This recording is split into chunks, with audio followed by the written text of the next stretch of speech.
įmanoma išlaikyti aistrą vienai moteriai visą gyvenimą? O, taip. Kodėl ne? Ko reikia, kokių savybių? Reikia abiems to norėti. Atsidavimo ir pasirinkimo. Pasirinkimo. Kiekvieną dieną įsimylėti savo partnerį iš naujo. Nuo sąmoningumo lygmens. Supras, kad ciklas taigi ilgesnis yra, ne tik tas pirmas. Baigėsi adrenalinas, atsiranda baimė, kad nebebus to jausmo. Taip.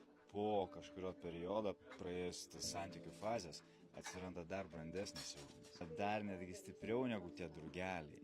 Arba gyvena pilką gyvenimą ašarų pakalniai, iš vienų santykių į kitus. Kaip pereiti tas baimės? Dirb su savim, tik tais. Ir paskui prablaivėjęs, sako, būčiau šitai žinojęs, puikiausiai būčiau gyvenęs su pirmąja ir nebūtų nieko nereikėjo. Nes drugeliai tai, fainas spindesys manęs naujam santykiai. O baigėsi drugelių periodas tada, kai